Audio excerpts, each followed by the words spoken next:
Hello दोस्तों, कैसे हैं आप सब। तो एक और कहानी में लेकर आई हूँ जिसका नाम है भस्मासुर और शिवजी जी की कहानी। दोस्तों, हम सब ये जानते ही हैं कि भोलेनाथ कितने भोले हैं और इसी के चलते वे अपने भक्तों से प्रसन्न हो जाते हैं और उनको वरदान दे देते हैं, जिस कारण उनको भी मुसीबत का सामना करना पड़ता है। तो ऐसी ही कहानी है भस्मासुर की, कैसे उसने शिवजी से वरदान प्राप्त किया और वो शिवजी के साथ ही छल करता है और फिर किस प्रकार सहायता करते हैं भगवान विष्णु शिवजी जी को बचाने के लिए। तो चलिए दोस्तों, सुनते हैं ये कहानी किस तरह शिवजी जी को भी भागना पड़ा भस्मासुर के आगे। तो दोस्तों, बहुत समय पहले की बात है। एक मूर्ख भस्मासुर जो सबसे ज्यादा शक्तिशाली बनना चाहता था और दूसरों असुरों की तुलना में महान शक्ति प्राप्त करना चाहता था। एक समय की बात है, भस्मासुर ने शिवजी जी को प्रसन्न करने के लिए घोर तपस्या की। भस्मासुर ने सोचा कि जब भगवान शिव उसकी तपस्या से प्रसन्न हो जाएंगे तो वह अपनी इच्छा अनुसार शिवजी जी से वरदान प्राप्त कर लेगा और सबसे शक्तिशाली असुर बन जाएगा। उसके पश्चात कई वर्षों तक भस्मासुर तपस्या में लीन रहा। तो भगवान शिव ने कैलाश में भस्मासुर की प्रार्थना सुनी। ध्यान की शक्ति का उपयोग करते हुए महादेव को पता चला कि भस्मासुर है जो भगवान की तपस्या कर रहा है। दोस्तों, चाहे देवता हो या असुर, भगवान शिव ने अपने भक्तों में कभी अंतर नहीं किया। वे भस्मासुर की प्रार्थना से संतुष्ट और प्रसन्न हुए, जिस कारण वे भस्मासुर के सामने प्रकट हुए और भस्मासुर से कहा, मैं तुम्हारी तपस्या से प्रसन्न हूँ, आंखें खोलो वत्स, मांगो तुम्हें क्या वरदान चाहिए। भस्मासुर ने अपनी आंखें खोली और उसने सामने शिवजी जी को देखा। वह भगवान शिव के चरणों में गिर पड़ा। वह बहुत खुश हुआ क्योंकि भगवान भस्मासुर की प्रार्थना से आखिरकार प्रसन्न हो गए थे। भगवान शिव भस्मासुर पर मुस्कुराए और बोले, अपनी इच्छा बताओ वत्स, आखिर तुम क्या चाहते हो। तब भस्मासुर ने उत्तर दिया, भगवान शिव, मैं अमर होना चाहता हूँ। भगवान शिव ने भस्मासुर की इच्छा को ये कहते हुए अस्वीकार कर दिया कि यह तो प्राकृतिक नियमों के विरुद्ध है। उन्होंने भस्मासुर से कहा, जो व्यक्ति पैदा हुआ है उसे तो एक दिन मरना ही है। भस्मासुर बड़ा दुखी हो गया। वह चाहता था कि भगवान शिव उसे अमर होने का वरदान दे। उसके पश्चात भगवान शिव ने कहा, अमर होने का वरदान तो तुम्हें नहीं मिल सकता, परंतु तुम इसके बदले कुछ और मांग लो। तब भस्मासुर को एक विचार आया और उसने भगवान शिव से कहा कि उसे ऐसा वरदान चाहिए कि वह अपना हाथ किसी के भी सर पर रखे तो वह भस्म हो जाए। कृपया करके प्रभु मुझे ऐसा वरदान दीजिए। भगवान शिव को बड़ा आश्चर्य हुआ कि भस्मासुर ऐसा वरदान क्यों मांग रहा है, परंतु भगवान शिव को याद आया कि भस्मासुर ने उनकी अच्छी तरह से तपस्या की थी, जिस कारण भस्मासुर द्वारा मांगी गई किसी भी इच्छा को भगवान शिव देने से मना नहीं कर सकते थे। जिस कारण भगवान ने भस्मासुर को तथास्तु कहा और आशीर्वाद दिया कि तुम्हारी इच्छा पूर्ण हो।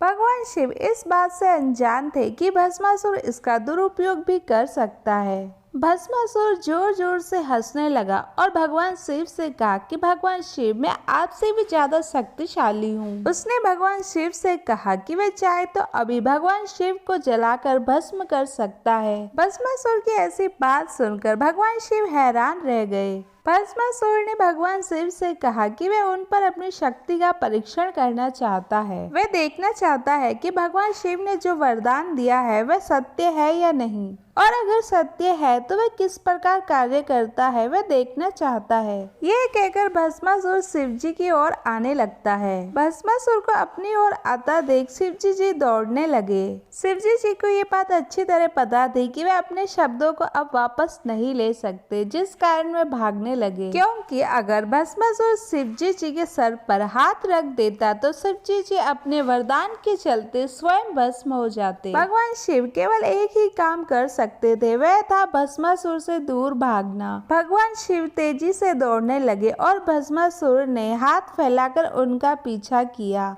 भगवान शिव ने विष्णु भगवान से प्रार्थना की और उनसे मदद करने के लिए कहा। भस्मासुर भगवान शिव का पीछा करते हुए जंगल तक आ पहुंचा, लेकिन तभी भस्मासुर रुक गया। उसने देखा कि सामने एक बहुत ही सुंदर स्त्री खड़ी है। भस्मासुर उसे देखता ही रह गया। वह अत्यंत रूपवती और बहुत ही सुंदर थी, जिसके चलते भस्मासुर सब कुछ भूल गया और उसे देखता ही रह गया। भस्मासुर ने उस रूपवती स्त्री से पूछा, कौन हो तुम? उस सुंदर स्त्री ने भस्मासुर पर भौहें चढ़ाई और उससे कहा, आप किसी के घर नहीं जाते हैं और उनसे पूछते हैं कि वे कौन है। फिर वह सुंदर स्त्री कहने लगी, पहले आपको बताना होगा कि आप कौन है। तब भस्मासुर ने उत्तर दिया कि वह भस्मासुर है। उस सुंदर स्त्री ने भस्मासुर से कहा, भस्मासुर, अब तुम मेरा नाम पूछ सकते हो। तब भस्मासुर ने उस सुंदर स्त्री से पूछा कि वह कौन है। तब उस सुंदर स्त्री ने उत्तर दिया कि उसका नाम मोहिनी है। तब भस्मासुर ने कहा कि वह उससे शादी करना चाहता है। मोहिनी हंसी और चलने लगी। भस्मासुर भी मोहिनी के पीछे पीछे चलने लगा और उसके बारे में सब कुछ पूछने लगा। मोहिनी ने कहा कि वह अपने माता पिता के साथ जंगल में रहती है। वह अपने घर में पूजा के लिए कुछ फूल लेने जंगल आई थी। भस्मासुर ने मोहिनी से कहा कि अगर वह उससे शादी करेगी तो वह उसे जीवन भर खुश रखेगा और उसका ख्याल रखेगा। मोहिनी उदास हो गई और उसने भस्मासुर से कहा कि आप बहुत अच्छे हैं। भस्मासुर जानना चाहता था कि मोहिनी दुखी क्यों है। तब मोहिनी ने कहा कि वह एक नर्तकी है। जब वह छोटी थी तो उसने वादा किया था कि वह उसी व्यक्ति से शादी करेगी जो व्यक्ति उसके साथ नृत्य करेगा। भस्मासुर चौंक गया। उसने पलकें झपकाई क्योंकि उसने अपने पूरे जीवन में कभी नृत्य नहीं किया था। फिर भी भस्मासुर ने मोहिनी से शादी करने के लिए खुद से नृत्य सीखने का वादा किया। मोहिनी ने उत्सुकता पूर्वक भस्मासुर से कहा, तुम चिंता मत करो, मैं तुम्हें नृत्य सिखाऊंगी। यदि तुम मेरे कदमों और हाथों का उसी तरह प्रयोग करोगे जैसे मैं करती हूँ तो तुम नृत्य करना सीख जाओगे और मैं तुम्हारी हो जाऊंगी और तुमसे शादी कर लूंगी। भस्मासुर बहुत प्रसन्न हुआ और वे दोनों नाचने लगे। भस्मासुर मोहिनी की चालों की नकल करने में बेहतर होता गया। भस्मासुर ने केवल नृत्य पर ध्यान केंद्रित किया। तभी मोहिनी ने अपने सिर पर हाथ रखकर एक चाल चली। भस्मासुर मोहिनी को देखकर नृत्य कर रहा था, जिस कारण बिना सोचे समझे उसने भी सर पर हाथ रख दिया और भस्मासुर की शक्ति ने उसी के लिए काम किया और वह जलकर राख हो गया। जब मोहिनी भस्मासुर की राख को देख रही थी तभी शिवजी उसके सामने प्रकट हुए। उन्होंने मोहिनी को धन्यवाद दिया। तब मोहिनी ने कहा, आपका स्वागत है महादेव, परंतु किसी की इच्छा पूरी करने से पहले आप 2 बार सोचे।